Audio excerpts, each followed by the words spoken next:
Bem-vindos de volta. Vamos dar início ao nosso último painel sobre o financiamento da retoma. A próxima sessão conta com duas intervenções principais. Em primeiro lugar, o Sr. Ministro de Estado da Economia e da Transição Digital, Pedro Siza Vieira, que fará uma intervenção sobre o financiamento da economia portuguesa, à qual seguirá uma intervenção em inglês de Hugo Bassi, diretor da Direção-Geral da Estabilidade Financeira, dos Serviços Financeiros e da União do Mercado de Capitais da Comissão Europeia, DG FISMA. So, in order to start our final session, I call to the stage Gabriela Figueiredo Dias, Chair of the CMVM, and I also ask that we are joined online by Stéphane Boujnah, CEO and Chair of the Managing Board of Euronext, Stephen Mayer, Chair of the European Securities and Markets Authority, ESMA, Hugo Bassi, and finally, Cristina Sofia Dias, Parliamentary Research Administrator at the European Parliament, as the moderator of this panel. Thank you.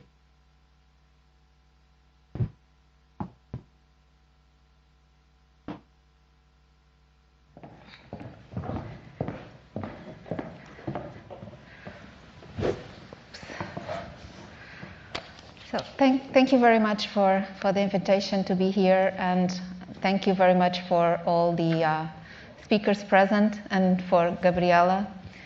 And I think this will be a very interesting panel because we have, probably it's better without the mask, sorry. É o hábito, peço desculpa. So I was saying that this is a very interesting subject because it allows us to focus a little bit more on the European side of all of this. Most of our speakers are coming from European institutions, and having their views on how to address these issues is obviously very, very relevant. Gabriela will have the role of translating that into the Portuguese market and the Portuguese experience, and I think we'll have an interesting presentation. So I would ask then to have the video of the minister that unfortunately is not here with us today because he's dealing with the budget, which is very important as well. So if we could please have the video of the minister to have his keynote speech, I would appreciate that. Thank you.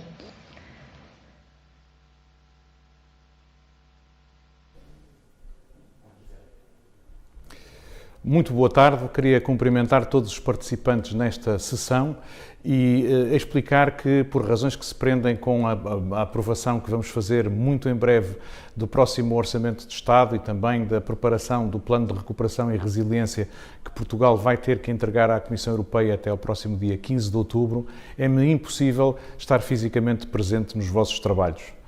Queria pedir por isso desculpa, mas não quis deixar de mandar um contributo para a discussão que o painel vai ter seguidamente. Ladies and gentlemen, good afternoon. I want to talk a little bit about the financing of Portuguese economy, particularly in the context of the response to this unprecedented economic crisis which followed the pandemic of COVID-19. The impact of the measures that around the world the governments have taken to contain the spread of COVID-19 has been terrible in terms of social and economic impact. Actually, in the case of Portugal, during the second quarter of 2020, when containment and lockdown restrictions were at their peak, GDP contracted by 16.8% in comparison to the second quarter of 2019. For the year end, the Bank of Portugal just came out with its forecasts. GDP will contract in comparison to 2019 by 8.1%. And in the next year, the good news is that GDP is expected to rebound by 5.1% and get to the levels of 2019 by 2022. This highlights the importance of the measures that governments around the world have taken in order to contain the impact of this crisis and make sure that economies are better prepared to have a strong recovery during next year. This, of course, will all depend on the evolution of the sanitary situation, but for the moment, these are the measures that have been taken. In the case of Portugal, we have passed a very strong furlough system which has helped to support employment in companies which were otherwise impacted by a very significant contraction in demand, and we have been significantly extending and adjusting these schemes to the new economic situations. We have extended credit lines guaranteed by government to tens of thousands of companies, micro companies, SMEs, large companies, to make sure that the cash flow continued to be available. We have passed moratoriums so that companies are able to withhold payments to the banking system for an extended period, thereby also alleviating the cash demands on companies. And we have passed emergency measures, extraordinary measures, to support those who have been left without any income, whether by effect of unemployed or the self-employed, which have seen no activity. All these measures have meant that although GDP has contracted very significantly, disposable income and employment has held its own. And until now, the society and economy have been holding very well. Now, these measures and the efforts that we are making to support the economy and society and disposable income of families come at a cost. We expect that governments will be, which are making a huge efforts across the world, will take a significant hit in terms of public finances. Portugal expects to reach the year end with a budget deficit of around 7% of GDP. And we also expect that public debt as a percentage of GDP will grow to 130%, which is a very large number, which we had hinted at the height of the previous crisis and have been reducing sustainably for the past 5 years. Now, the good news is that forecasts anticipate that at the worst of this crisis, we will still be well above the worst moments of the previous global financial crisis, which means that we are better prepared. But as I said, this comes at a cost. This comes at a cost also to companies, which will be hugely indebted and will see their equity erode by negative results this year. So we need to provide responses on both these fronts. In respect of governments, we hope that the public debt is now at a sustainable cost, given the measures that central banks around the world, and in particular the ECB, has taken. There are no structural measures that we are incurring, so that the extraordinary expenditure that we have taken to respond to the crisis will not be repeated.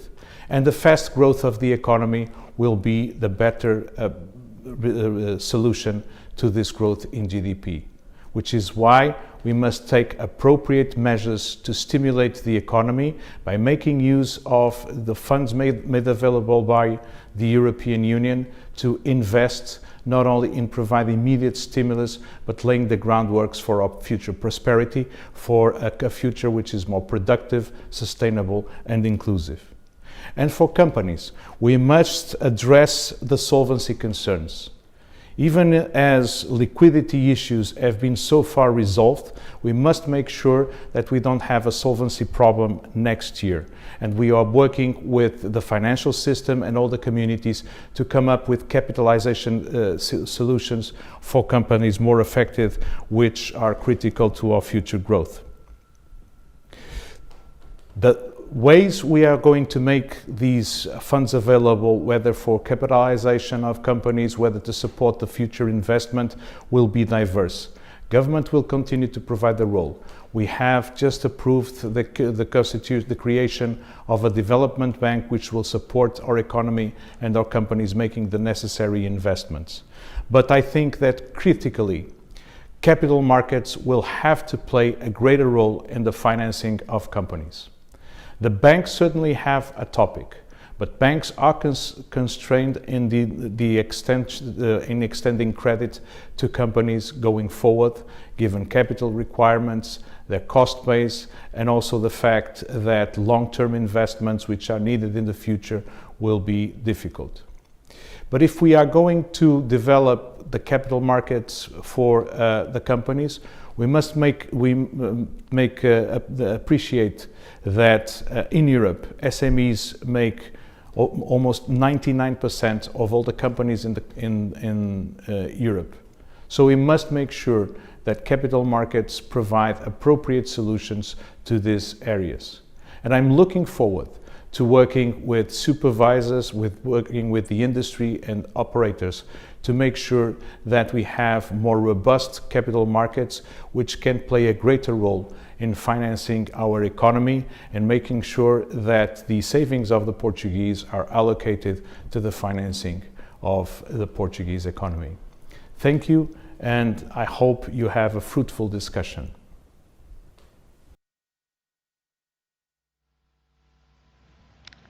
Thank you. Ugo, can you listen? Are you there? Can you hear me? Yes, we can hear you. We cannot see you, but we can hear you. You can also see me. I see myself on the big screen. Sorry. So basically, we would welcome you also to this conference. It's very nice to have you around to explain a bit the Commission views on all these issues. And you have the floor now. Thank you very much, dear Gabriela, dear Cristina, dear panelists, ladies and gentlemen. Let me first of all thank CMVM and the organizers for inviting me again at their annual conference. Unfortunately, this year I couldn't make it physically for the reasons that everyone knows, and this has prevented me from visiting one of my favorite capitals in one of my favorite countries. But precisely, that's what we are going to discuss, the reasons which triggered also these obstacles that we are all facing. The Minister said it all. The top priority of the Union is nowadays, and should continue to be for a while, to overcome the COVID-19 pandemic and to recover from the unprecedented economic crisis caused by it. COVID-19 is leaving a heavy imprint on EU companies, on our companies, exposing their weaknesses and calling for urgent progress in terms of access to alternative sources of funding when bank loans will no longer be sufficient. The need to support businesses, and in particular small and medium-sized businesses, like as quoted by the Minister, in their recovery, and to address new economic and political challenges that Europe is facing today, have made the build-up, the completion of the Capital Markets Union in the EU 27 extremely urgent, even more urgent than it has always been. Efforts to put in place a genuine single market for capital started with the Treaty of Rome long ago, more than 50 years ago. At that time, we set out for ourselves the first vision for the common market based on the principle of free movement of goods, people, services, and capital. To fulfill that vision, we had then the Maastricht Treaty in 1992, the Financial Services Action Plan in 1999, and more recently, the first Capital Markets Union Action Plan in 2015. That plan set out measures to establish the building blocks of a genuine single market for capital in Europe, a Capital Markets Union. In 2017, the Commission announced a number of additional measures to address new challenges emerge. Since then, we have now completed all of the announced actions, several dozens of actions, and 12 out of the 13 legislative proposals we put forward have now received political vetting and are being implemented. A couple of weeks ago, the Commission has presented a new CMU action plan with 16 new policy measures, which I will immediately briefly describe to you. But before doing so, I would like to draw three main lessons from the first action plan, which has now concluded its cycle. First, in the area where we have laid down the legal groundwork, the actual take-up has not yet taken place. In some cases, this was because European rules need to be transposed into national law. In others, the legislators have decided to grant market actors more time to adapt or to adjust to the new rules. So my point is, and I will come back on that because it is important, my point is that Capital Markets Union will not be built overnight. Second, there are also areas where legislative progress has been limited for political reasons. This is largely the case in areas governed almost exclusively by national laws, such as non-bank insolvency or company law. The big legal differences and the different culture in those areas weigh in particular on cross-border investment. Third, the policy environment changed. Geopolitical developments across the globe bring about new challenges and call for new priorities. For example, more rapid progress is now required to deliver on the twin, as we call them, green and digital transition goals. Overall, over the last year, while we have made important progress, much still remains to be done in order to establish a true, deep and efficient single market for capital, a single market that European citizens and businesses deserve. Making further progress will not be easy. Rome was not built in one day, and although I don't want to compare Rome and Capital Markets Union, the principle holds also for Capital Markets Union. New measures will require strong political backup and commitment and engagement by member states to ensure that the actions proposed turn into tangible results swiftly. They may also require some transfer of sovereignty in those targeted and well-justified cases where the EU action brings maximum added value. But with the commitment and the determination from all parties, we can move towards deeper and more efficient capital markets that can help our companies to recover from the crisis and increase the EU financial firepower to support our economy.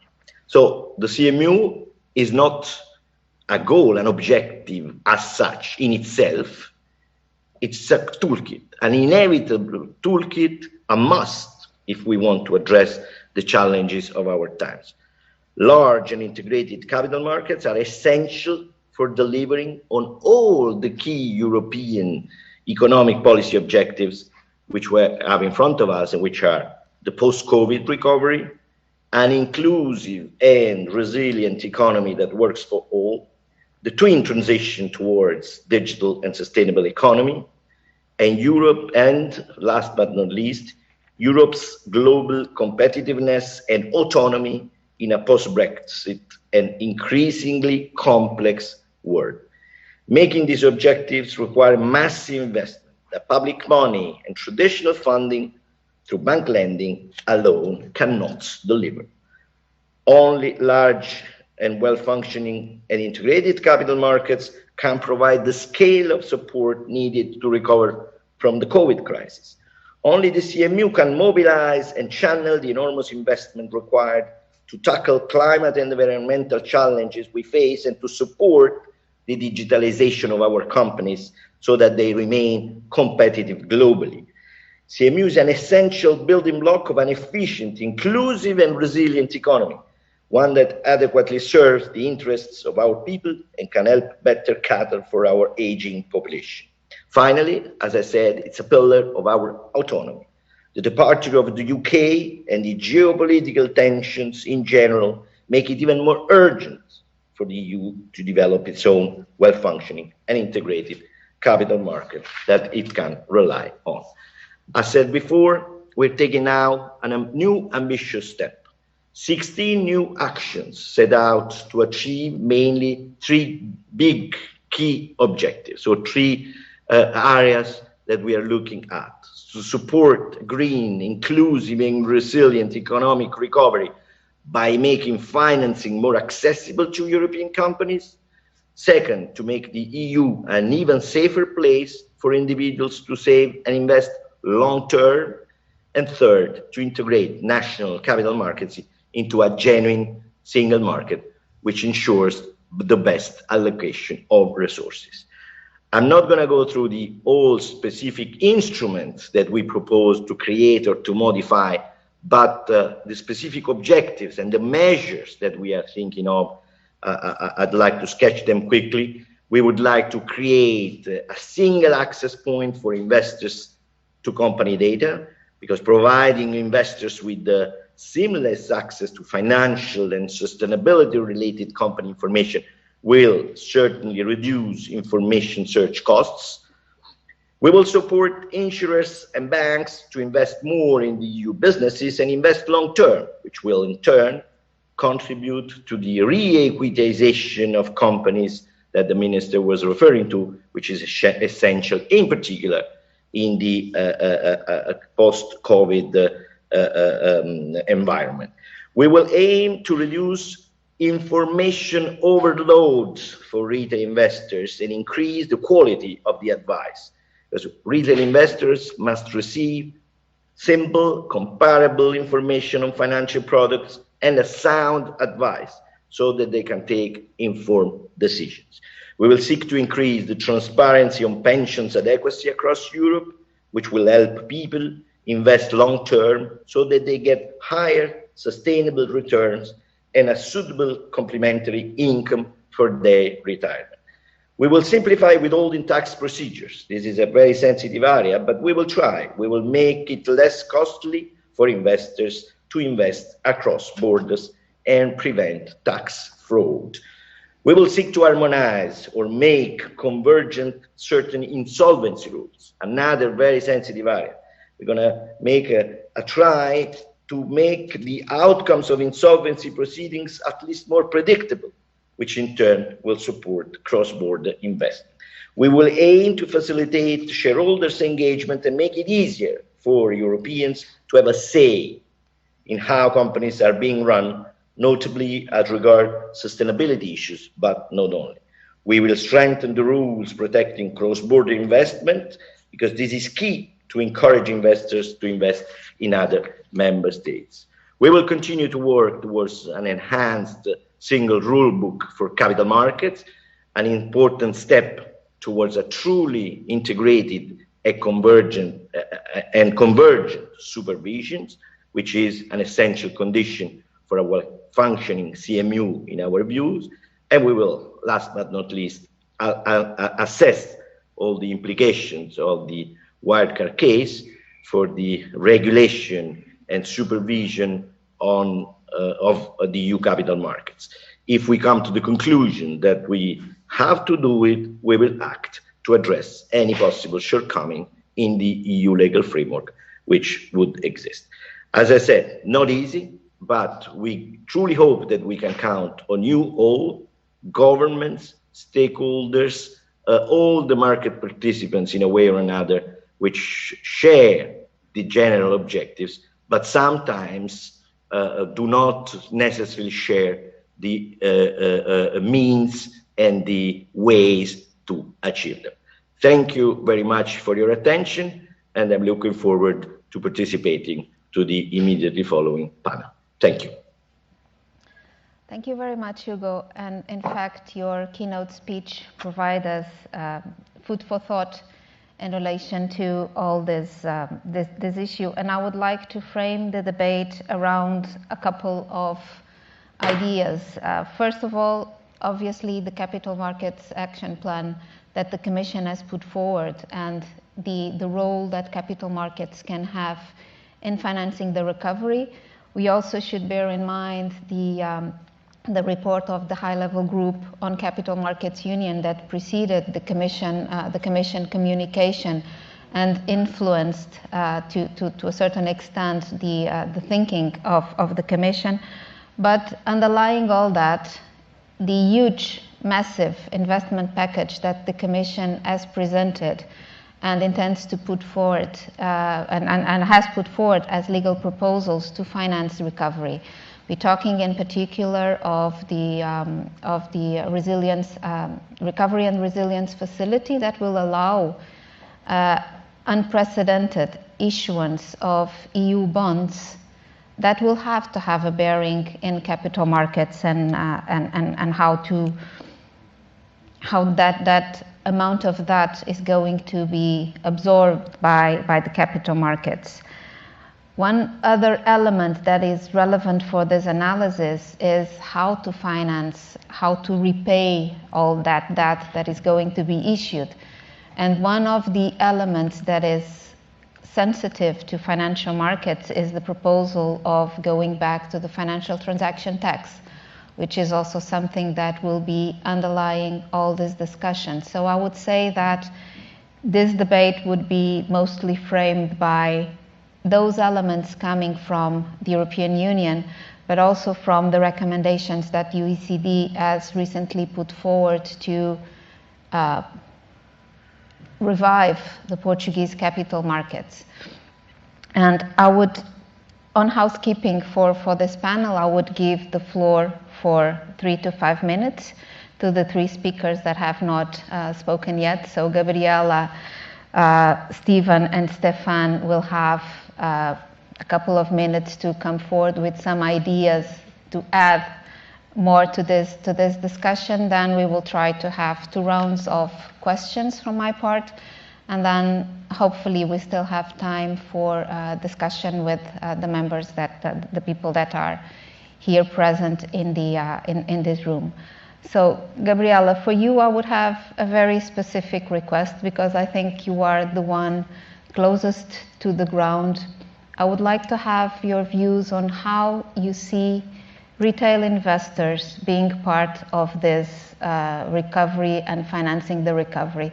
The first Capital Markets Action Plan that Hugo alluded to was somehow still missing this component of retail investment. Now the Commission is much more attentive to that and much more concentrated in ensuring the creation of the adequate framework for retail investors to come to the market. But you are dealing with retail investors all the time. So I would like to have your views specifically on how do you see their participation in the market? Are they prepared? What are your views around that? Thank you very much, Cristina. First of all, thank you for accepting moderating us. It's a pleasure, and thank you for coming from Brussels in such a context to participate in this panel. But let me also say hello to Hugo, Stephen, and Stéphane, and thank them for participating in this panel. It's a pleasure to me to be here with you, though from the distance. Thank you very much. So as to your question, Cristina, thank you for highlighting this issue of retail investors, which is actually something that was mentioned here by some of our panelists, but I think that something more structured should be said about the role of retail investors in this recovery, in investing in the recovery, and the role of capital markets. In fact, and with regard to the CMU, that it was something that was there in the first CMU. It was something mentioned as a failure in the revision of CMU in 2017, but in my view, CMU 1.0 failed to meet the goal of engaging and involving retail investors in capital markets. And what we have, and it was mentioned here as well, what we have now is these are facts: low participation of retail investors in the market, and we heard it this morning in the first panel. We have low investment appetite from retail investors. We have the evidence that the CMU in his first movement did not meet the goal of improving retail investors' participation and engagement in the market and in channeling of savings to the economy. This did not happen. The reasons for that, well, there are many, but I would say that they are clear for all of us. Low returns coming from capital markets, high or at least opaque costs involved in investment products, low incentives for retail investors to invest in capital markets, high aversion to risk, and most of all, a lack of trust from investors in capital markets. And these are the main reasons for this situation. With COVID-19 crisis that we are talking about today, what we saw, and it was also mentioned here today, was that there were higher savings amounts coming from the crisis, but a clear flight to safety, which means that these savings were again channeled into deposits, bank deposits, and not predominantly to the market. If market, as Hugo said, and I had the same here in my notes and my thoughts, market promotion and the allocation of retail savings to the market is not an end in itself. It's not something that we want to do because we want to have a dynamic market. It's important and it's real something that we need, because that's how we should look at it, because it should be a means to create wealth for individuals and to the economy as a whole. And just to show the importance of the involvement of retail investors in the market, if, for instance, a part of those savings from retail investors, from individuals were to be invested in the market, the whole economy would benefit. And if, for instance, the appetite of our investors to invest in the market was the same from the EU 27 was the same as in the UK, something like 2 trillion of euros would be channeled to the economy. So the question is, or was, do we really need retail investors? And the answer is clearly yes, we need them. And we need them because individual savers and retail investors form the foundation of a sound capital, stable and sustainable CMU, and also because they are the main source of long-term financing for small and medium companies, for jobs, for growth, and for the real economy. So the answer is yes, we need them. And if we need them, what can we do, or what should we do to get them back or involved in the market? And it's really too late to say that it's too soon and we have to act. And there are many measures and many initiatives that we should undertake, but in my perspective, we should act in three elements or aspects. By providing appropriate products to investors, which meet their needs and their wills, by ensuring transparent and comparable fees and costs, and by rebuilding trust and confidence of retail investors in the market. These are for me the three layers where we have to act. And the next question is, how can we do it? Because this is not about words, this is about measures and about acting. How can we do it? With regard to products, we have to make sure that we provide them with simpler products, more transparent products, and ESG compliant products, which, as we have heard today, are inevitable, and it's what meets the investors' wills and needs. About costs and fees, I would say that this is about supervision, supervision, and supervision. We should, at least for the time being, refrain from adding additional layers of regulation in this respect, but we can, for sure, act by guiding the market participants, and namely intermediaries and asset managers. We should create awareness, and we should supervise, and supervise in a convergent manner. With regard to trust, we have a number of elements here. They were mentioned here. I will revert to Josina's speech this morning, but it's about purpose. It's about making sure that the business is about purpose. It's about rebuilding the duty of care of asset managers and financial intermediaries. It's about the changing nature of the firm, and it was mentioned here today as well. It's about good governance. It's about ethics, fit and proper requirements and supervision. It's about sound and sustainable business models. And so, last point. What's the role of investment management here? And I have to say, it was mentioned so many times here that we have to have clear that it has a role to play in this recovery, in the investment into recovery. In my perspective, investment management and investment funds have a special role to play here. It's a fact that retail participation, retail participation in the market has been declining, and I'm talking about equity and debt.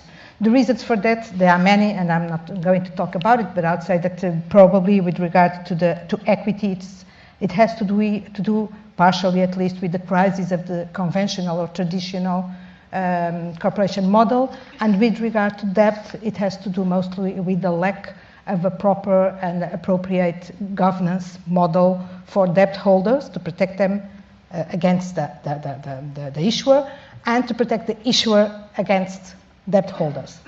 And I will not take much time there, but this is just to say that investment management and investment funds have a role to play and have room to grow and play an important role in the market recovery. They can work as an entry door.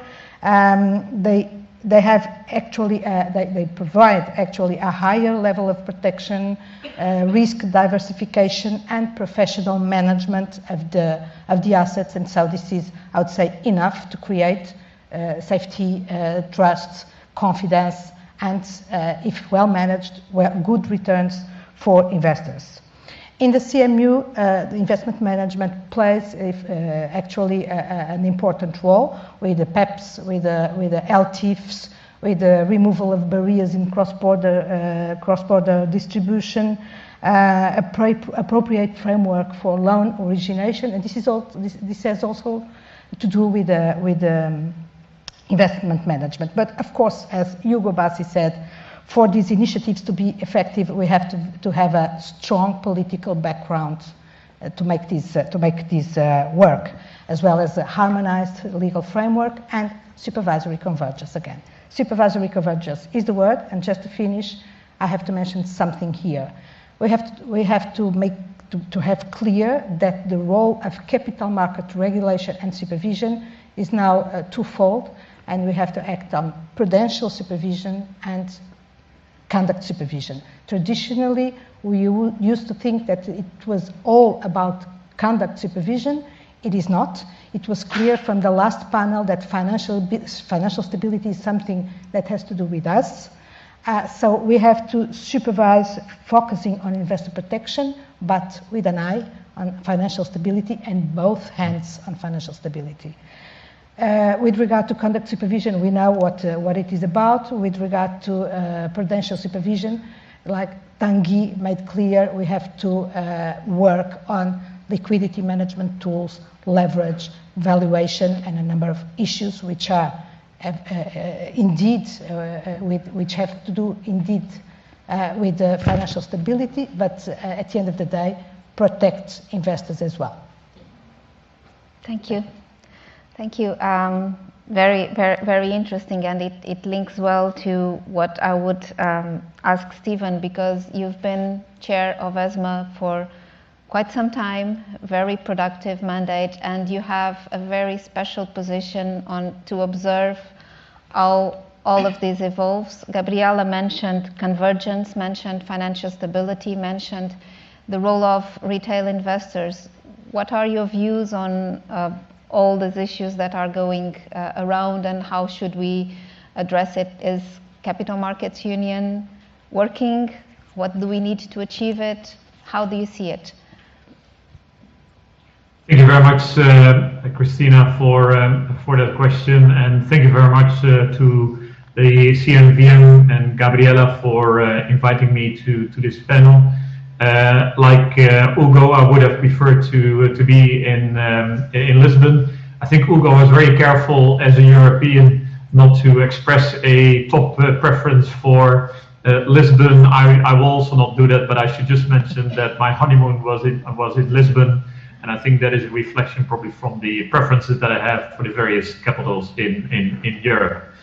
What I would like to do is briefly look back at the, let's say, the height of the crisis, the height of the COVID-19 crisis, because we can argue for a stronger capital markets union, but of course, it is also very important is that it's safe and that we recognize what has been the performance of the capital markets during the top of the COVID-19 crisis, briefly assess the current situation of the European capital markets, and then indeed a few remarks on the capital markets union. So maybe first on looking back at March and April, which was an extreme period in terms of the shock because of the COVID-19 crisis. And what happened in reality, it was a compression of the shock, of a similar shock like the financial crisis that played out in 2007, 2008, but rather than playing out in 1.5 or 2 years, that was now basically compressed in a few weeks. Overall, I think the response in the financial markets has been adequate. The market infrastructures have been responding well. Trading venues had to respond to massive numbers of transactions, and overall, I think they have been doing well. Probably the area where there's been the biggest stress in the financial market was in asset management.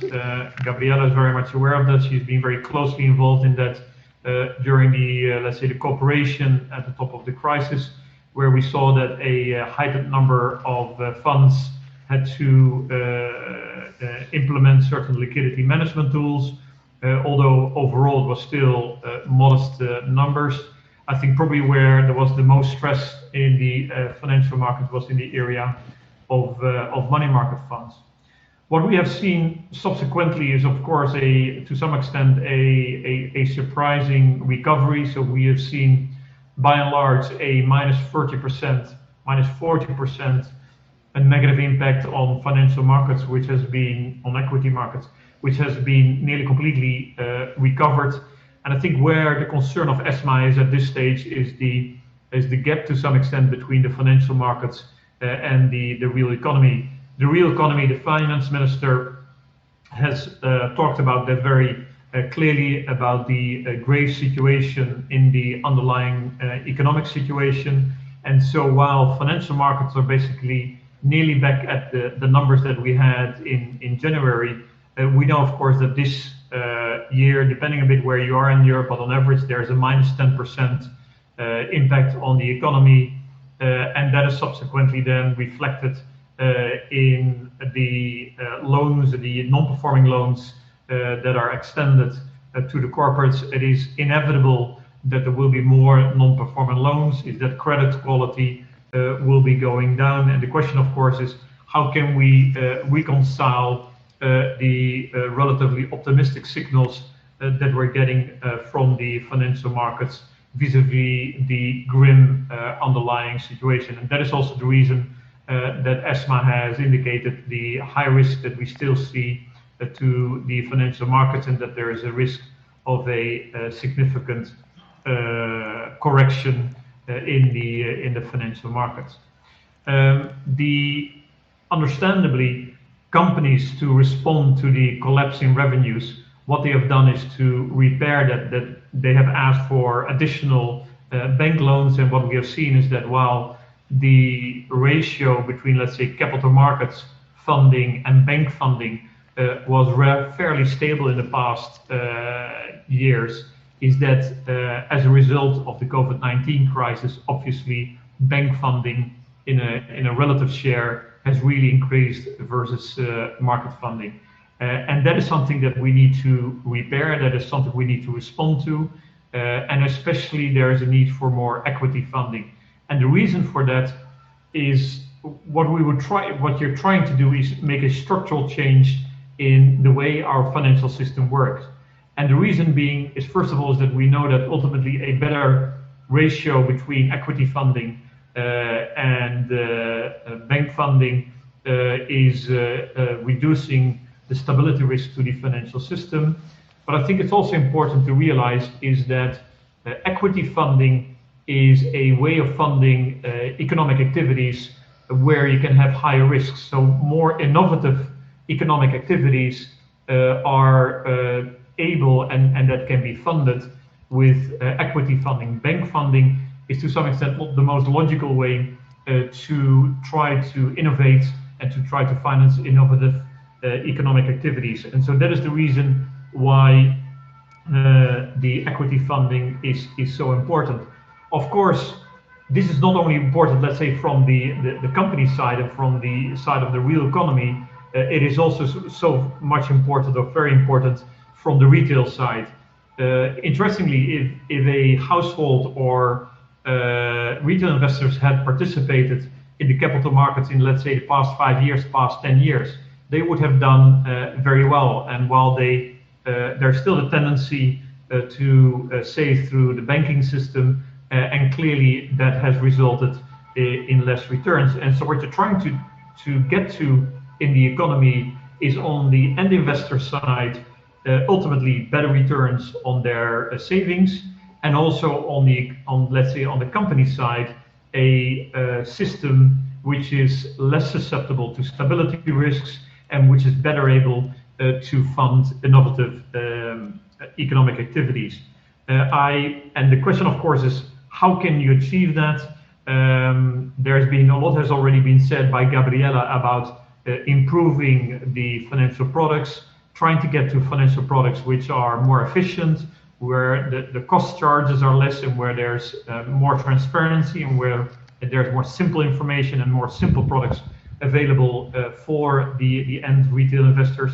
Other issues that are very important are obviously financial literacy, making sure that the end investor understands why it's so important to participate in the capital markets. And the other element which is very important is pension systems, is that we know that for some retail investors there will always be a certain level of concern about direct investments in the capital markets, and their pension funds can play an important role. Maybe a final remark, and to emphasize that why is this so important? I think there's been, and why I'm optimistic about the new priorities of the action plan by the Commission, is that there's been a lot of emphasis in the past years on trying to harmonize and trying to remove barriers between the member states. And obviously that is important.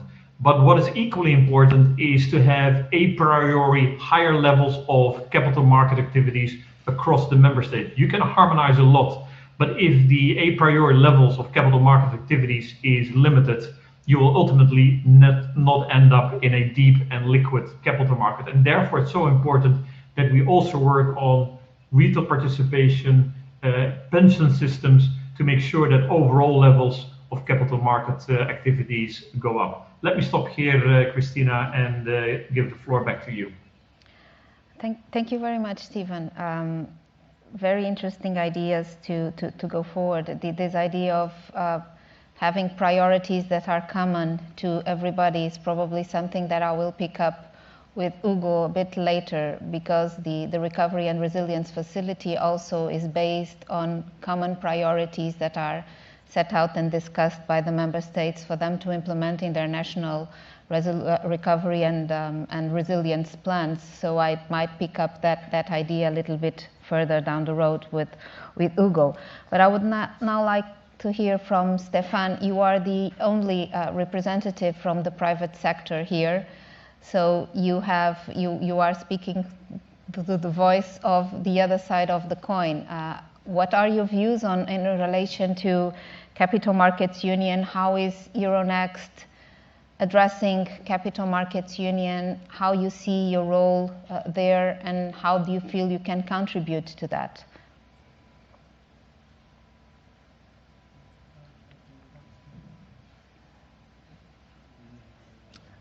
Stéphane?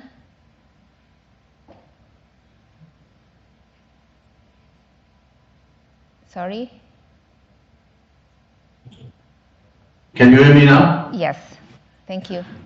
Thank you for the invitation. As everyone else, I would much better be with you in Lisbon rather than in my office, where working life has become a sort of the same experience as the one of all teenagers with video games. So, I just want to concur with what Steven said.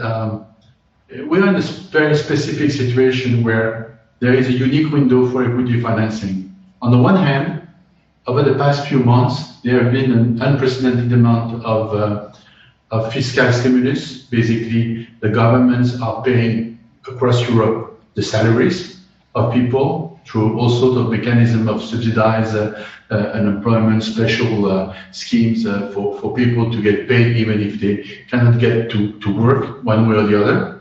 And the governments pay the bills of companies that don't have clients through all sorts of guaranteed loans or any form of debt instrument distributed by banks and supported or guaranteed by governments. And that's okay to preserve the backbone of the GDP, etc. But at some point of time, you need to absorb losses. And you need to absorb losses, and Steven mentioned one of the features of equity financing for innovation. Another feature of equity financing is to absorb losses. And at some point of time, if you want to make sure that companies can pay back their loans, because even if interest rates are low, there is a sort of still understanding that principal will be paid back. And if you want to pay back the principal and clients don't come back, or you don't have your clients because of lockup, delayed vaccine, whatever, then you need to raise equity or you close the company.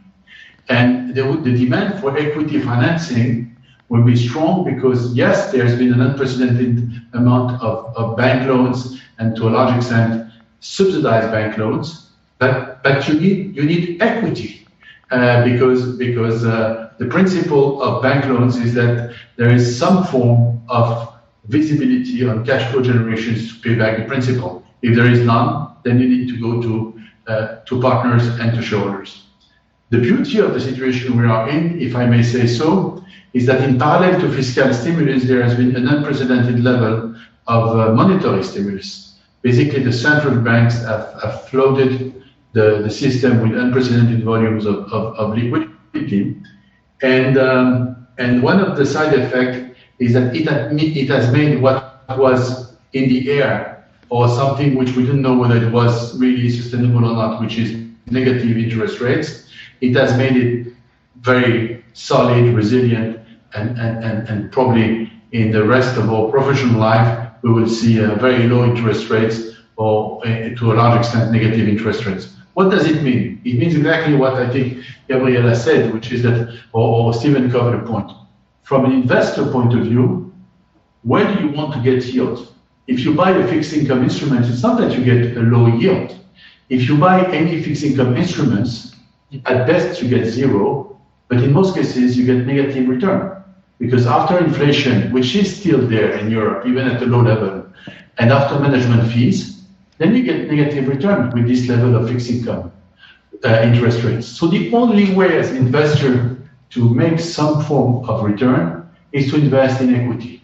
And the only way for companies to survive in general after the fiscal stimulus is to raise equity. So I think we have a window now, which is pretty unique now. How do we make it work? That's why the Capital Market Union is so important. Now, 5 minutes of advertising, and if you don't like it, you can then drink a coffee or do something else for 5 minutes. But the way we operate, the mandate of Euronext is to be the backbone of the Capital Market Union. I mean, we operate in a single liquidity pool, enabled by a single order book, and powered by a single technology platform, a group of exchanges that have teamed up in the early 2000s. There was a parenthesis of US ownership, but today it's a group of 6 exchanges, the 3 Thalys exchange, Brussels, Amsterdam, Paris, plus Dublin, Oslo, and Lisbon that joined in 2001. And as you know, we are in exclusive discussions with LSE to acquire Borsa Italiana. These conversations may lead to a deal or may not lead to a deal, but if they lead to a transaction, then Euronext will be a group that has 28 of the Euro Stoxx 50 companies, 25% of the equity trading in Europe, probably an aggregate market capitalization is around 4.55 trillion euros. So the biggest equity trading house on the continent, with this particularity of being very federal in its governance and very federal in its regulation. And if we do the deal in Italy, Consob will join the College of Regulators, pari passu with the others, with the auditing chair every 6 months, etc. So it's a pretty unique setup, which is supposed to be the place for all issuers in Europe and all investors in the planet to connect to one single order book. And with a real focus on ESG. And with a real focus on SMEs too. But in order for that to be strengthened, we need to be pretty selective on what our friends at the Commission are trying to deliver with the Capital Market Union. We've made clear on many occasions that if you want to regulate capital markets, you need the capital markets to be regulated. If you want to tax financial transactions, you need financial transactions to be taxed. And the big issue now is how we make sustainable, strong, post-Brexit financial institutions and market infrastructures within the European continent to make them competitive against the Godzilla of this world, which are our large US friends. Because among the ones who operate and sell financial services in Europe, you have very large players who look at Europe as a division called Europe, Middle East, and Africa. And for others, and Euronext, Deutsche Börse, etc., Borsa Italiana are in this league, Europe is home.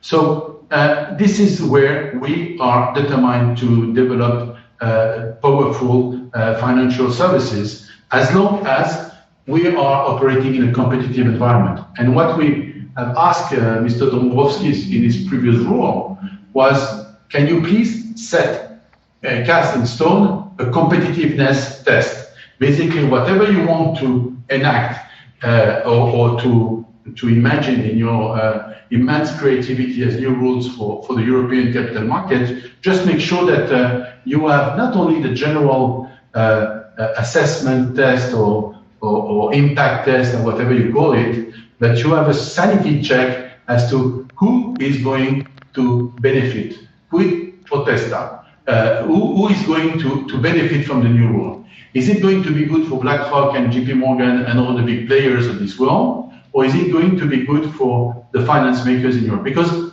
the risk, if we don't do that, is very simple, is that we have strong views on financial transaction tax and whatever, and then we end up in 5 or 10 years for finance in the same situation as we are with e-commerce, smartphones, TV series, operating systems, etc.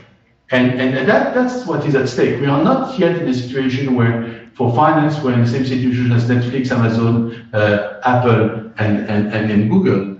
But if we let the system just to be regulated the way it is, without any feedback about competitiveness, this is the risk. Now, I fully appreciate that it's difficult because among the 27 countries, some countries have a tradition of making finance, and I don't want to mention them. Basically, the countries that have large banks or used to have large banks or still believe that they have large banks, and countries that are just finance takers, and as long as it works, they don't care whether it's being done in Palo Alto, in Manhattan, or anywhere else. But this concept of competitiveness to maintain a substance of strong competitive market infrastructure and financial institutions in Europe is absolutely critical.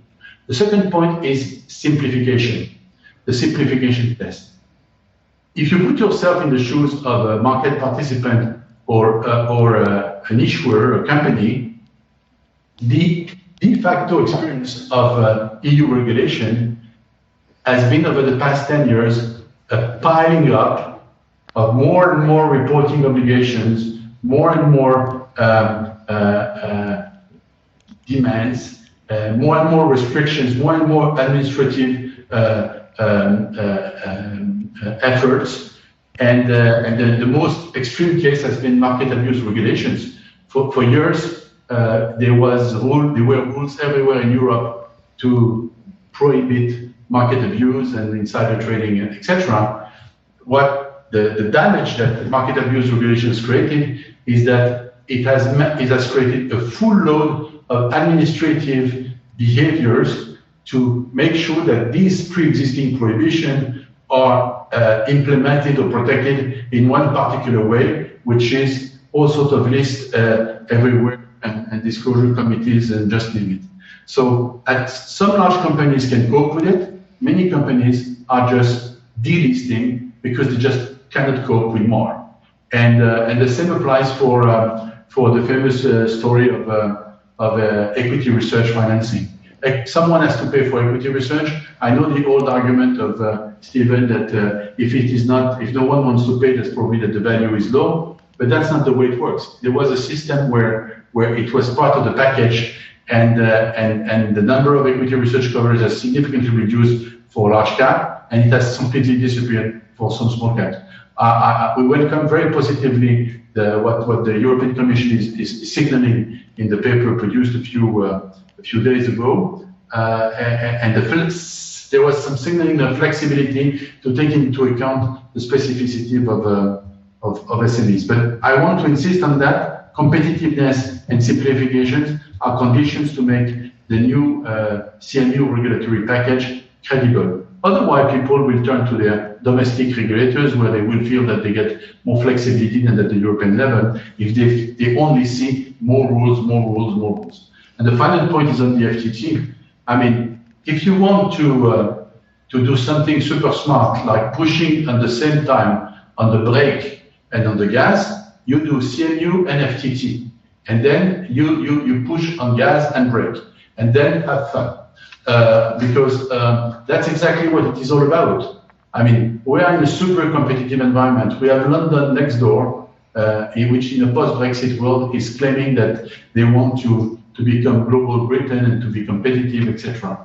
I have personally strong doubt about the fact that we will get to a convergence and a level playing field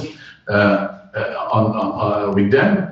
So if it is not that, okay, they have their own FTT, which is a small stamp duty. But why should we create a self-imposed weakness to destroy years of efforts to attract post-Brexit business? I mean, why do we put an FTT when, for example, there is a competition already between countries post-Brexit on personal tax income for newcomers? Portugal is a great country to relocate yourself and to get a low tax if you are a newcomer, if you don't work, etc. And every country has a sort of good deal for individuals when they relocate. And why attracting individuals would be more important than protecting some form of capital market. So I just want to put a big warning about the temptation to say, okay, we need to create a sort of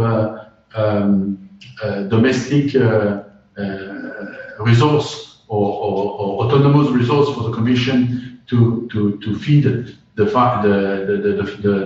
funding or the fund flows of the 750 billion plan, if the coalition, the Hungarians let us do it, and then let's have an FTT because it doesn't smell. It doesn't work that way. It doesn't work that way. When you create an incremental cost on transaction, this will have an impact. In France, when it was introduced, the liquidity was reduced by 15%, and this liquidity never came back. So it is somewhere in the dark pool, in systematic internalizers outside France, but it is disappearing. So it is extremely dangerous. So this is, in a more than a nutshell, in a cocoa nutshell, my contribution. Okay, thank you very much. And I will pick up on some of the things that you said, at least the interpretation that I have of it, because you seem to refer to CMU and capital markets as being part of the exit strategy for the support measures that have been put forward, and also having a role in sustaining the gaining recovery. And I would like to get back to Hugo on that, also in the context of the resilience and recovery and resilience facility. I'm sorry, I'm always confusing the two R's, because I think this might be an interesting point to address. And I would also like to give you, Hugo, the opportunity to discuss a little bit the ideas of Stéphane in relation to the competitiveness and the simplification tests that he would like to see being put on future measures, especially regulatory, that the Commission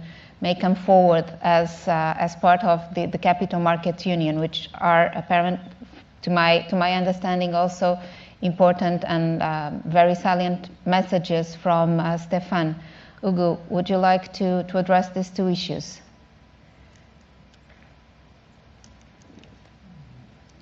Hugo? I cannot hear you.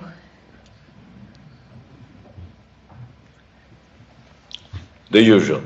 Sorry about that. Certainly there is an expected synergy and complementarity between the next generation EU in general, and in particular on the arm of it, which is the RRF, and the initiatives that we are going to take in the area of capital markets. So in a way, capital markets will have to be an element, a pillar of the implementation of the RRF. The RRF is about, I'm not going to repeat the elements, the money. I mean, we all know about that. But what's the idea? The idea is to promote reform and investment. Reform and investment is really the let's say the tandem, the duo, which is the purpose of the facility itself. The objective being, of course, making it easier for economies to recover in a resilient and sustainable manner. So the way it works, it is pretty clear. Will work, hopefully. We really hope that we're going to finalize all the details of the agreement reached already back in July very soon. It will sit, of course, on the top of the EU budget, which is also very important. And of course, all the reforms and investments which will be presented by the member states from between now and 2024, which is the deadline, will be looked at through the lens of all the key objectives of competitiveness, productivity, sustainability, education, skill, health, employment, all the laudable objectives that we all share being part of the construction. So in a way, capital markets are going to be part of that picture, as I have to say, should be part of this picture also progress in the banking union, which is another element of it. So we believe that there is not only a link, but there is a complementarity and a big synergy between the big initiatives at the level of the facility and the improvement of capital markets, if we manage to achieve to a certain extent the objectives that we are aiming at. There is also an element of timing which needs to be considered, because both instruments will start to deliver results in the coming months/years. So there's no discrepancy between the objectives of the one instrument and the other. So I see a very beneficial possibility of synergy between the two elements and the two objectives. When it comes to the simplification, I think I have to say two things here.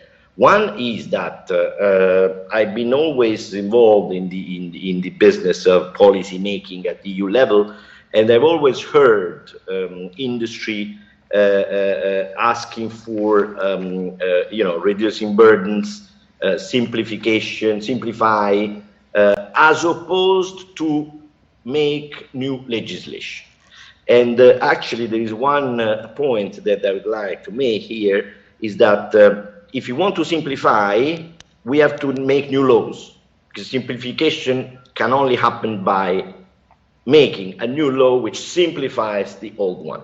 And to be very concrete, we have started to simplify even before and even outside the framework of the Capital Markets Union Action Plan.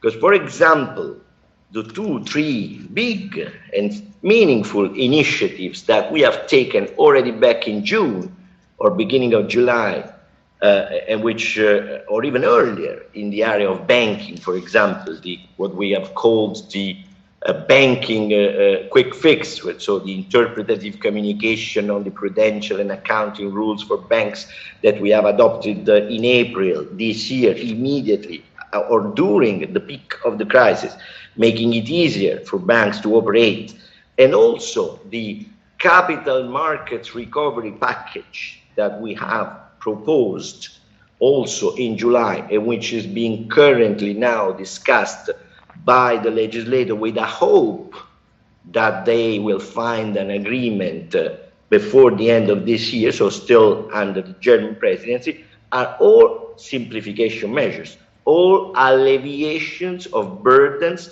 which we thought were probably excessive in a moment where business continuity needed to be ensured, and in a moment where companies and market participants will have to be part of the solution and not part of an additional problem. So simplifying the investor protection rules of MiFID without, of course, lowering the standards.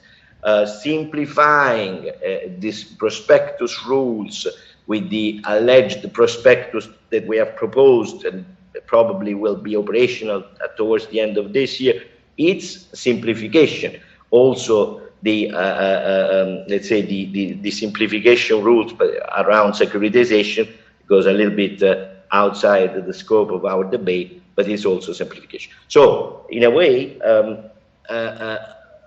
we often, and for example, I mean, all the digital agenda that we are proposing, just as an example, is an agenda which is aimed at, I'm not 100% sure that it will be simplifying, because there's not yet that much to simplify, but certainly it is an agenda which aims at enabling, so at allowing, at encouraging the digital transformation. So the objective is always to try to encourage these market developments which appear to be beneficial.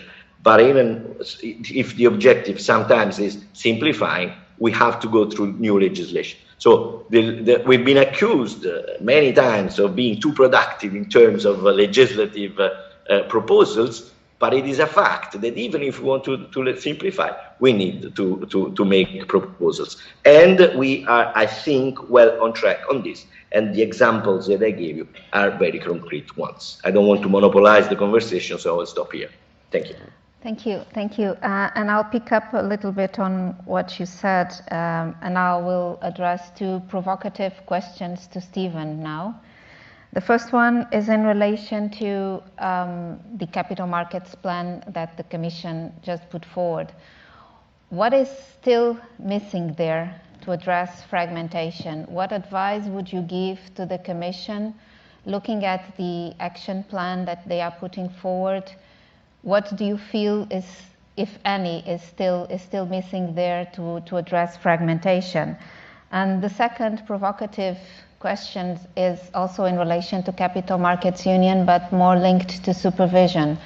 The Commission communication considers the possibility of reinforcing the single rule book and looking again at more centralization of supervision. Do you see this as a good way forward for recovering from the crisis or reinforcing capital markets in Europe? Thank you, Cristina. Just checking. Yes, I'm unmuted, so you should be able to hear me. So maybe also to react to a few of the comments that were just made. I think what we should try to do in the upcoming years is to move further with changing directives into regulations. And obviously that would require brave political decisions, but it also would require adjustments from the relevant industries, stakeholders, because ultimately you need to give up national practices and come to common regulations where no diversity is anymore possible, the diversity that results in complexity.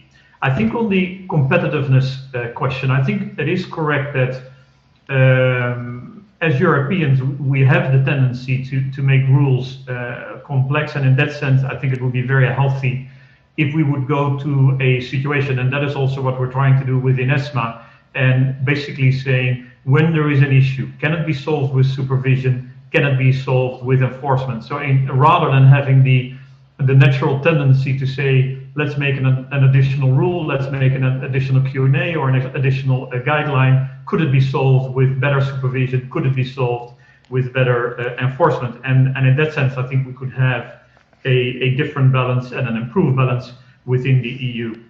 On the issue but I should also say is that a lot of the complexity in EU law is the result of responding to wishes of the industry. The fact that there are exemptions, particular arrangements, has a lot to do with wishes from certain groups within the, let's say, from certain stakeholder groups. If you look, for example, on PRIPS, I think that the PRIPS proposals that have been made by the three authorities is that they're very strong, but we know that the increased transparency on past performance is that the insurance industry was concerned around that, and therefore the improvements on the PRIPS side are not going forward because there are concerns from a certain industry group. What you can see on the bond market transparency, the bond market transparency regime is extremely complex because there were concerns by the broker-dealers around what would be the possible impact on liquidity. And so therefore there's a very complex phasing in regime, and ultimately I think with a much too modest implication for the number of bonds that are subject to the transparency regime. And I must say also on the unbundling regime that we have is a very simple and straightforward regime. We have looked at the evidence, we have looked at other academics and data gathered on this. We can see and we know is that the problem with research, and there is a problem with research for SMEs, but it's a problem that is already there for a decade. It is also prevalent in those countries that are not unbundling, and the problem now with the proposal is that it starts to make the system more complex because you need to disentangle research related to SMEs and research for the larger ones. It brings in a certain threshold. And again, I think it is a very good concept is that you pay for what you consume. It is a very transparent system. and therefore I would hope that the proposal there and that the Parliament looks again at this proposal. On the supervisory side, and I think that was the second part of your question, we have been on a path in the past 10 years where we have basically two tracks, and where on the one hand we have, of course, supervision needs to be conducted at a national level. Some supervision is at European level, but we have seen a gradual improvement over the years where a bigger part of supervision is done at European level. And I think that should also be the model for the years to come. There's some parts of supervision can be done very well at national level. Some parts can be done very well at European level. And so I would hope that we can make the next step. I think at this stage, the Commission is careful, and I understand it very well that they're careful, because it's been a very difficult process in the previous term to improve, let's say, the supervisory powers. But we should move ahead along that continuum, more convergence powers, more supervision at European levels, but maintain the model where some supervision or most of the supervision is done at national level, but also significant part is done at European level. I would really hope, for example, that in the next phase, we're able to move to supervision of European CCPs. I think it's so difficult to argue is that third country CCPs are done at European level, but the European ones are done at national level. I think it's very clear that CCPs are very interconnected across the member states, and we definitely need to move in that direction there. Let me stop here, Cristina. Okay, thank you, Stephen. And I'll pick up on some ideas that you put forward and address them to Gabriela as well, because from your speech, I understood that when you act as ESMA, when you advise and when you discuss with your members, you address supervision and enforcement as first steps before legislation. And this is to you, Gabriela. You also mentioned enforcement and supervision as very important part of the work of a supervisor. But is it enough? Do you feel you have the necessary instruments to deal with the problems that you have? Do you have the necessary instruments, for instance, to promote the market, to make sure that investors feel safe in investing in that market? That's the first question. The second one is, again, going back to something that you said, that investors need adequate products. Would you see possible that the bonds that the Commission will be issuing as part of the recovery plan to be bought by retail investors? Thank you, Cristina. Well, for the first question, the answer is clearly yes. For the second one, it's why not. But let me explain a little bit. It is my understanding that supervision and enforcement should always come first, and only if it is impossible to address the issues and the problems, that way should we think about add additional layers of regulation. This is what we should do. Of course, policy is important, but policy does not mean only regulation. It does mean that we have to understand what's happening, the problems, the issues, and how to act on them. And I think that most of the time we can act on them by supervision, with supervision and enforcement instruments, and not go for regulation. Of course, it's easier. It's a temptation, and when we have a crisis or a stress or a pressure in any sector or in any situation, the natural and the historical reaction of regulators is to regulate. And this is why I think we have to change the approach, and look at supervision as supervision first. And this is why both at ESMA and at the CMVM level, we are working along these lines, I'm sure.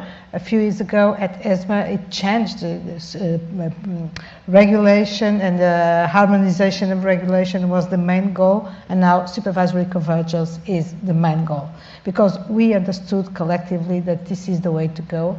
This is the best and the most effective way to deal with the problems. As to the CMVM, and if you ask me if I have all the instruments, we never have all the instruments, and this is true for all of us and for everybody, but it's particularly true for regulators.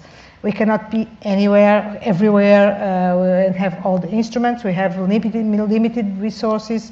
We try not to be after the innovation or late in the innovation trends, but of course we are never so timely and knowledgeable as the ones who have the hands there.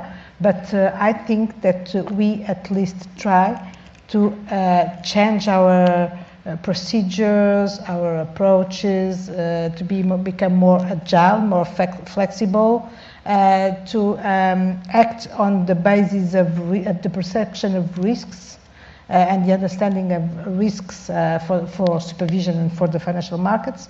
And so, if you ask me, do you have all the instruments needed to act with supervision, the answer is no. We will never have them. But I think that it's our responsibility to understand which instruments are fit for the purpose and to try to build them. It's not only asking for them, but also build them by doing. And so, of course, this has limits. Of course, there are gaps in supervision. Of course, we sometimes take some time to understand where should we be, considering that we have limited resources, but this is an integrated effort, an integrated project, which is to understand where are the risks, which are the main risks, what are the answers and the responses to those risks, and what procedures and instruments do we need. Otherwise, we risk to be putting the resources in the wrong war, so to speak. To your second question, if I think it would be appropriate to allow retail investors to invest in European EU bonds in a simpler way, and my answer is why not? This is a way of putting the money where the mouth is. Retail investors, we need to incentivize retail investors, as I said, and giving them access to a product which has public, a kind of public guarantee, which are safe even with the lower interest rate or lower return, but anyway, safe, publicly guaranteed, and with a purpose, which is also something important, because if they invest in such bonds, they know what they are for, what purpose they are serving. And so I don't see a problem there. Of course, it's again, the question is, how are you going to supervise that? But this is a challenge like any other challenge. Would you be willing to supervise them? If needed. Okay, I think that's a very good hint to get back to you, Stéphane, because if you had to pitch to have the EU bonds listed in the Portuguese market in Euronext, how would you try to convince the Commission? Not exactly Hugo, but because I think it's not exactly his role, his mandate, but how would you address it?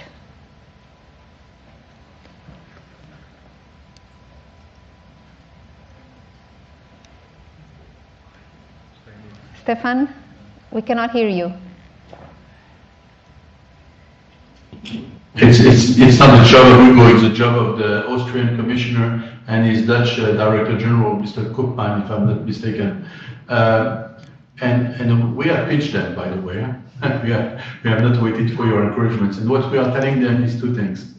Number one, some issues, when they change size, end up changing nature. And when you embark into a 750 million program, again, assuming that our Polish and Hungarian friends let us do it, clearly it's very different from anything, it's unprecedented, anything that any sovereign has done, in particular a freshman like the European Commission for anything of this size. In the past, they have used Luxembourg as a location for listing and issuance either with Euroclear Bank in Brussels or Clearstream in Luxembourg. What we are telling them is, hey guys, maybe when you are doing something of this magnitude, you should think about using it as a public policy tool and maybe making T2S a standard and use it to make T2S the applicable conduit to do the issuance of this type of instruments. You have to segregate the listing and the issuance. There are several CSDs within the Euronext world that can be absolutely fit for issuance. We operate BP Securities in Copenhagen. We operate Interbolsa in Porto. Maybe at some point of time, if the discussions with the LSE lead to a deal and if the merger between Refinitiv and LSE is not blocked by Mrs. Vestager, we will one day operate Monte Titoli, which is an amazing CSD of a huge size with 3.3 trillion of assets under custody, including 2 trillion of government bonds. So for the issuance, we have at least 2 and maybe 3 platforms that are available. For the listing of bonds, there is a gravity of listing of corporate bonds and govies in 2 locations in Europe, which is Luxembourg and Dublin. So we have something like 38,000 bonds listed in Dublin, in Euronext Dublin, which is a very smooth and fast and effective and platform to list bonds in a quasi-industrial manner, just as Luxembourg does it.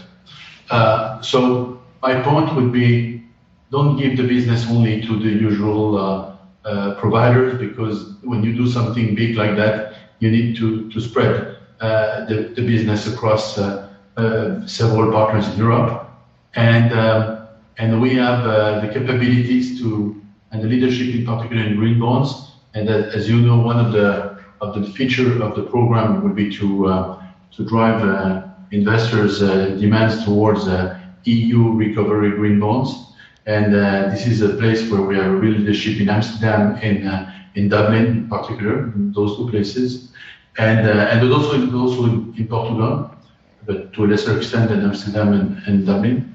And I believe that it's an opportunity to distribute the business to other partners above and beyond the usual ones. So, and again, the T2S element is, if you want T2S to become real and concrete immediately, you use it as the right platform for the new recovery bonds.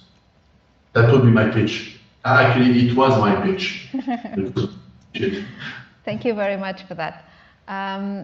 For the benefit of time, and considering that we are 20 minutes or 25 minutes to finish the panel, instead of going again to a second round of questions to the speakers, 15 minutes.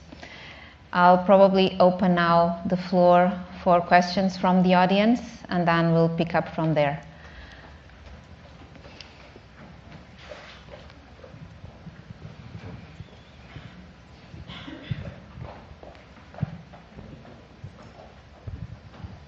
Hello all. I have a question for all.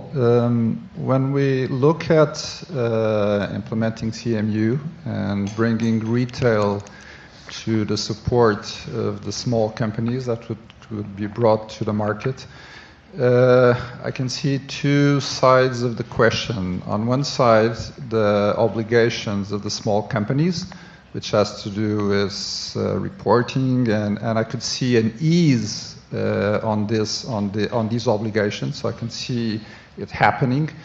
But then I have a second side, which is distribution. And on distribution, what I see is a complex product, because it will have liquidity aspects to be considered. It will not be a UCITS, which is our big fund product. And in this sense, what I wonder is there anything different that could be done? My question has to do a little bit with the success or unsuccess of LTIFs and products which might have problems with distribution. And I really see it as important for retail to be brought to the market. I even consider the product could be simple, because it could be a debt product which is simple, but it has illiquidity, and this would make it complex. Would this not kill it? Would you see any way to change anything in this aspect which could make a difference? Thank you. Any more questions? Shall we pick that up? Gabriela, would you like? I think there are two dimensions to your question. One of them is how to balance information that investors require to make a proper investment decision and the demands or the requirements that we are imposing on small companies to be listed, and then the issue of distribution and which products would be appropriate for the market. Gabriela, would you like to pick this first questions and then address them to the rest of the members of the panel? Especially, I would say to Hugo and, well, to the three of you as well. Okay, I'll try. On the first question, on the balance between the need for information to provide information to investors so that they can be informed and confident, and the burden that we impose to the distributor, to the firm, to the issuer, namely if they are SMEs. This is always the big challenge, I would say, to find the perfect intersection point where the needs of investors and the less burden for SMEs can be found. And this is something that is addressed on the CMU. It's mentioned there that for SMEs we should think about something lighter, less regulatory burden, less reporting duties, and so on. And this is understandable when we think about regulation and regulatory burden in a proportionality perspective, but there's something that we should be aware of as well. Each time that we lower the level of information requirement for SMEs, we are also deepening the gap between the bigger and the smaller ones. This will have impacts on research, for instance, ratings and these kind of things, and we risk that this may act against the purpose that is leading or could be leading this kind of movement. So it's always something very difficult to address. Of course, we have to have proportionality as something that should lead the regulatory action and include proportionality items and approaches in each regulation, and there consider SMEs as the main targets for these proportionality concerns. But we should never forget that first, this confidence of investors, the trust of the investors in the market depends a lot on the quality and not the amount of information that they get, and this is what we are talking about. I'm not talking about additional layers of information quantities, so to speak, but about information quality. And quality and quantity is not exactly the same time. So it's actually a challenge, and it's difficult to say where the perfect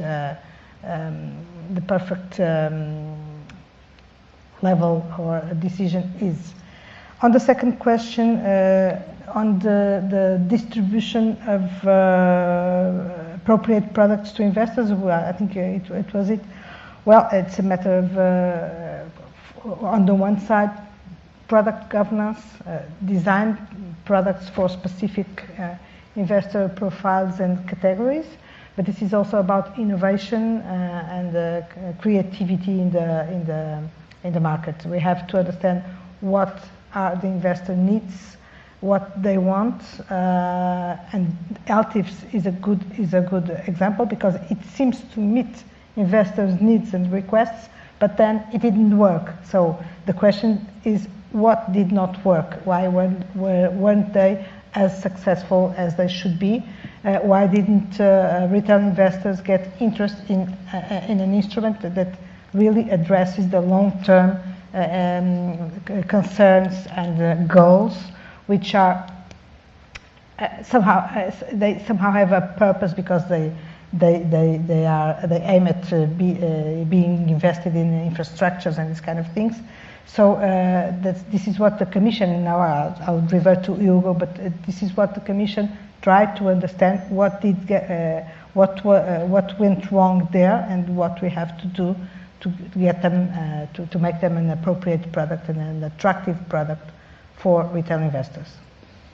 Okay, then I'll ask you, Stephen, to address this issue of reaching the balance between investor protection and investor information and not burden too much information, too much companies that need to provide information, also in the light of the Commission intentions to come forward with a central repository of information. And then the provocative bit of it, would ESMA be up to the job of taking over this database and managing it?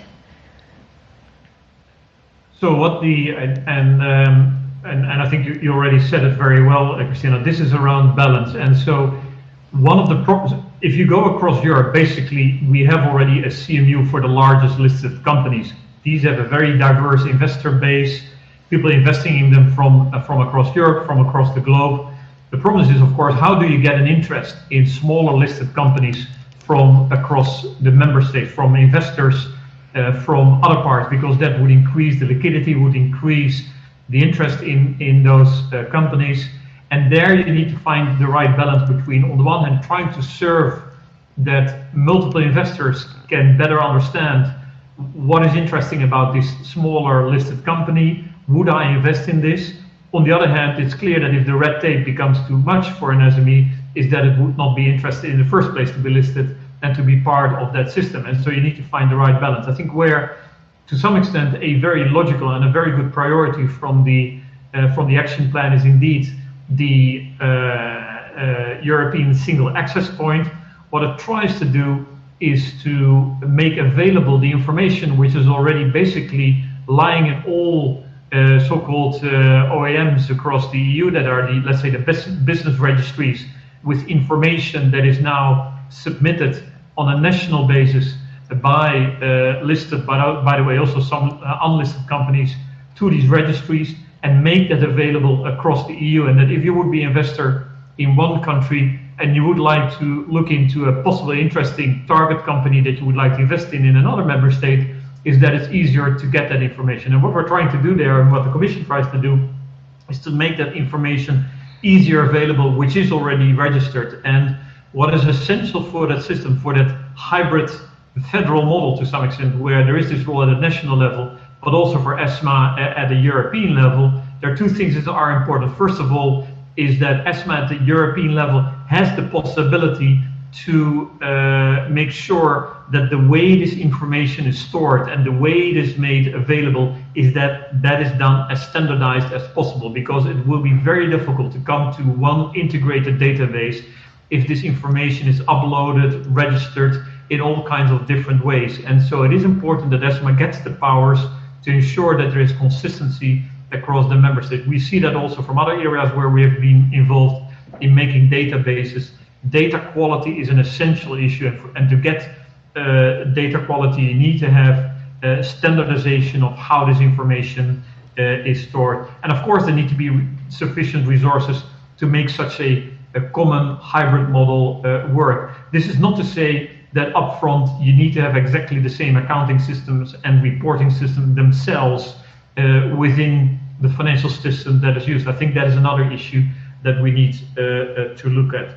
Maybe finally, on the point of distribution system, I think one other priority of the Commission action plan is to look at inducements, and it's really important. And I know it's a very sensitive issue in the EU, but we know that the distribution is problematic in the EU. We know that in some parts of Europe is that there is not the right match between the product and the retail investor. In some parts of Europe, we know that professionals are more into passive investing than the retail investor, which doesn't make sense. If the professionals themselves are choosing passive investing, why would then the end investor, which is in a much more problematic information position, go for active investing? And we also know that typically it is very difficult for active investors to outperform the passive investors. And so distribution plays an important role. It is a sensitive issue, but I think it's very important that the Commission progresses on this part.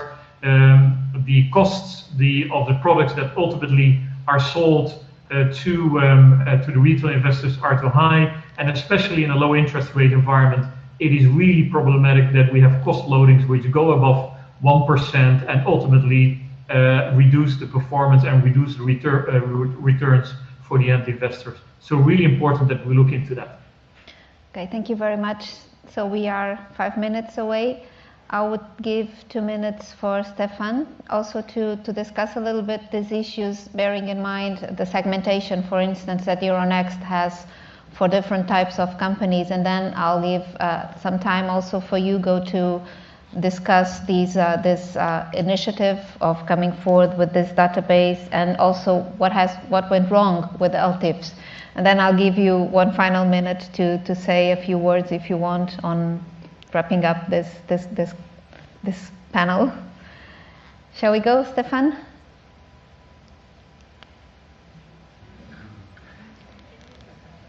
Stéphane?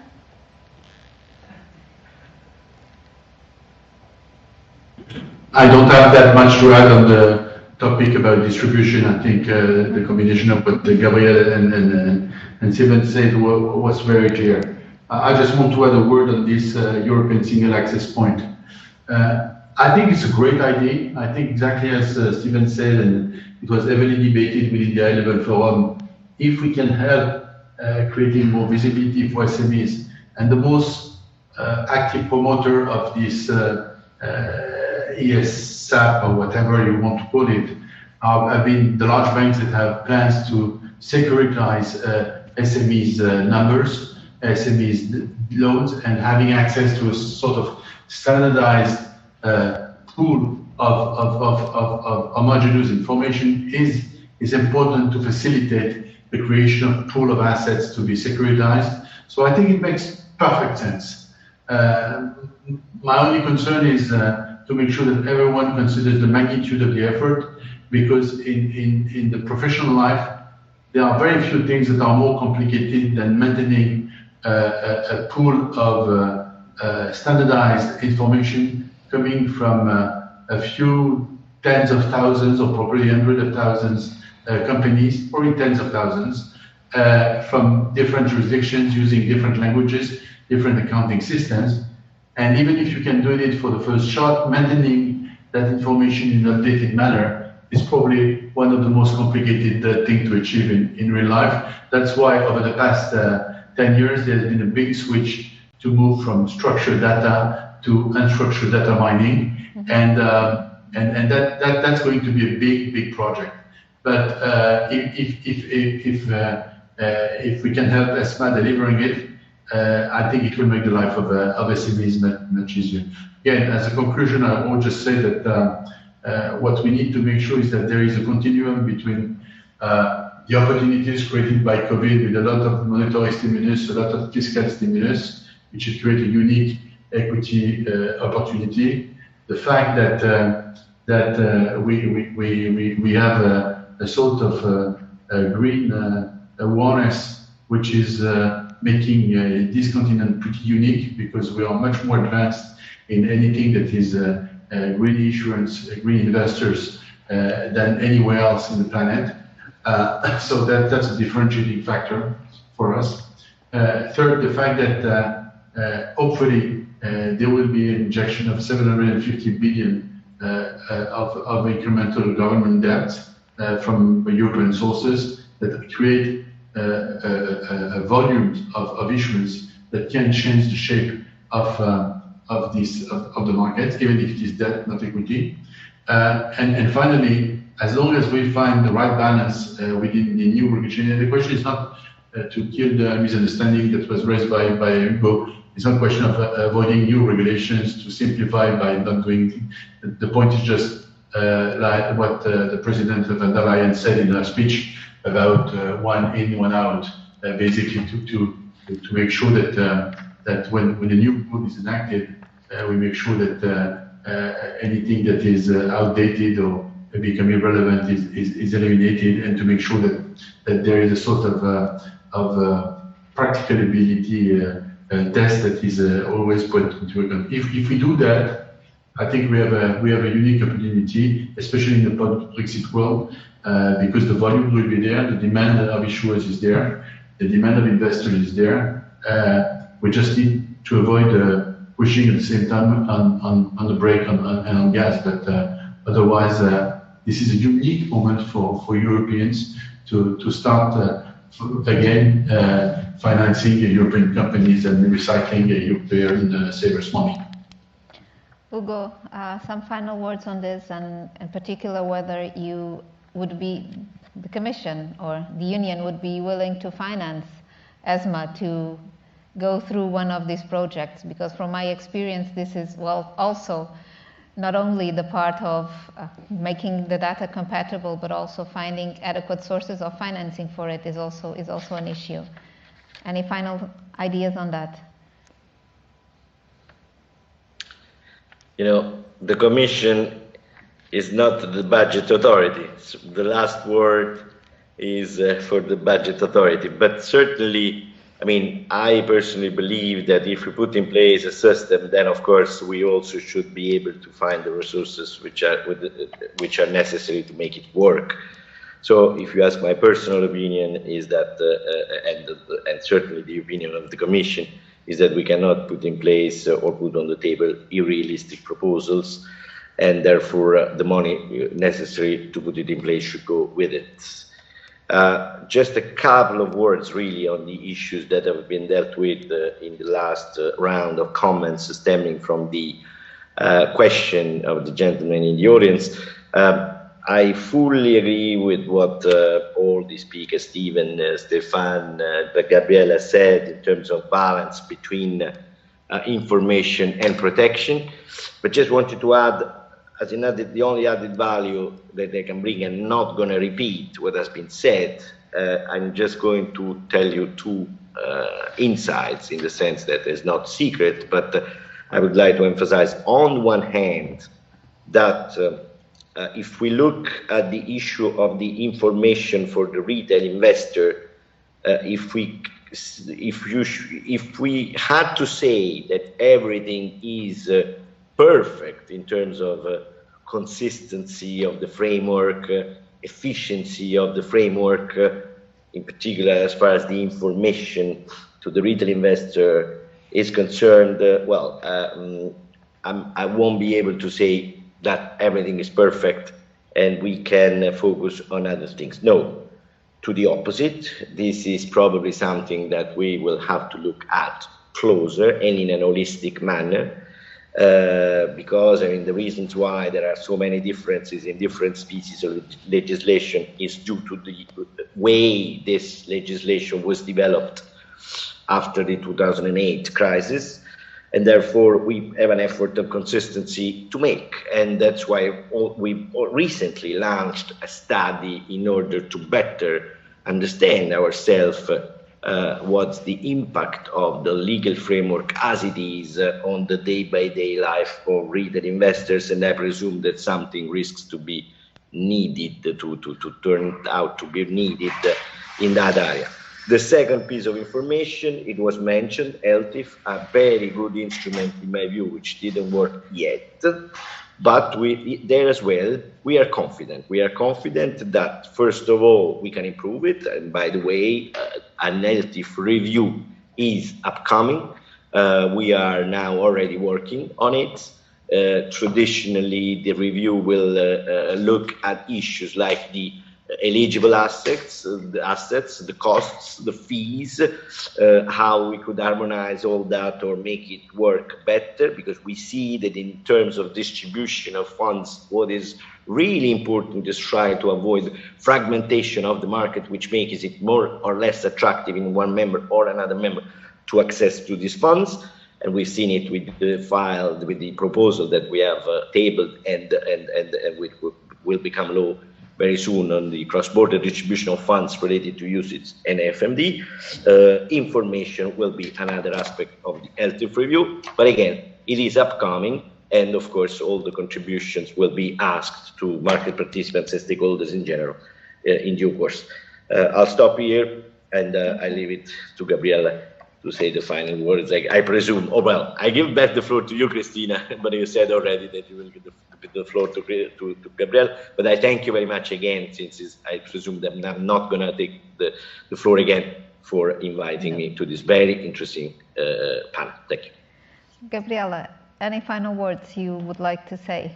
Thank you, Cristina, for giving me the floor for the final words. It's not easy. It's not an easy task to try to wrap up what happened here today, because we had here the very rich panels, speeches, conversations, dialogues, and ideas. But if I were to say something very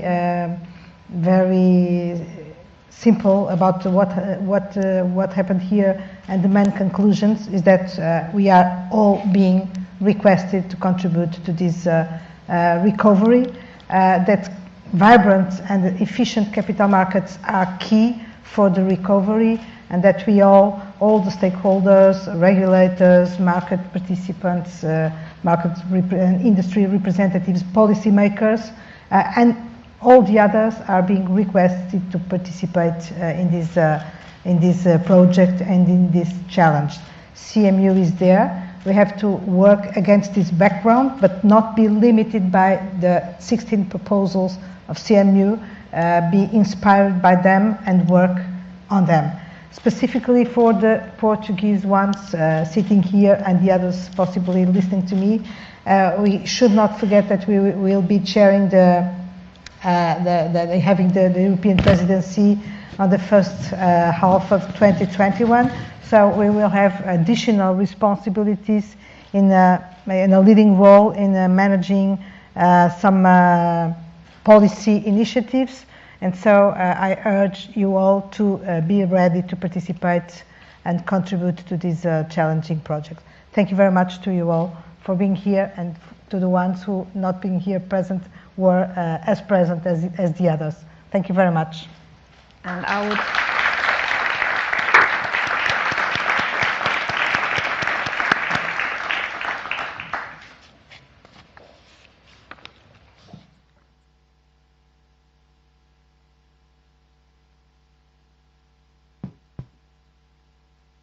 Chegamos ao fim da nossa conferência. Resta-me agradecer a presença de todos, esperar que tenham gostado tanto como eu gostei, e agradeço que nos enviem os vossos comentários e sugestões. Muito obrigada. Até à próxima.